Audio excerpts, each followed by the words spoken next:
Breast cancer is one of the leading cause of death in women throughout the world. ಅಂದರೆ incidence is around 2 lakhs per year. So ಈ ಒಂದು problem ಎಲ್ಲ ಕಡೆ awareness ಇದ್ದರೂ ಕೂಡ ಇದ್ಯಾಕೆ ಇಷ್ಟೊಂದು ಹೆಚ್ಚಿಗೆ ಇದೆ ಅಂತ ಒಂದು ಸಣ್ಣ ಇನ್ಸಿಡೆಂಟ್ ನಮ್ಮ ಒಪಿಡಿಲಿ ನಡೀತು. ಹಾಗಾಗಿ ಅದಕ್ಕೋಸ್ಕರ ಈ ವಿಡಿಯೋನ ಮಾಡ್ತಾ ಇದ್ದೀನಿ. ಸೊ ನಾನು doctor Sandhya S, HOD of obstetric and gynaecology, Sarji hospital, Shivamogga.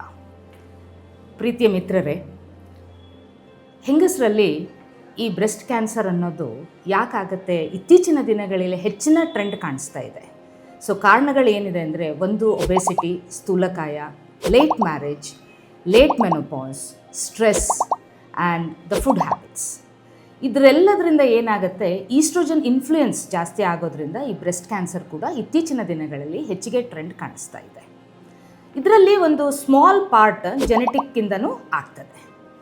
So ನಮ್ಮ OPDನಲ್ಲಿ ಕೆಲವೊಂದು ಸರಿ ಏನಾಗುತ್ತೆ ಅಂದರೆ, ಪಕ್ಕದ ಮನೆಯಲ್ಲೋ ಅಥವಾ ದೂರದ ಯಾವುದೋ ರಿಲೇಷನಲ್ಲಿ ಬ್ರೆಸ್ಟ್ ಕ್ಯಾನ್ಸರ್ ಅಂತ ಅವ್ರಿಗೆ ತಿಳಿದ ತಕ್ಷಣ ಧಾವಿಸಿ ಓಡಿ ಬರ್ತಾರೆ ಆಸ್ಪತ್ರೆಗೆ. ಡಾಕ್ಟ್ರೇ, ನಮ್ಮ ರಿಲೇಟಿವಲ್ಲಿ ಬ್ರೆಸ್ಟ್ ಕ್ಯಾನ್ಸರ್ ಇದೆ, ನಾನು ಕೂಡ ಟೆಸ್ಟ್ ಮಾಡಬೇಕು ಅನ್ನೋದು.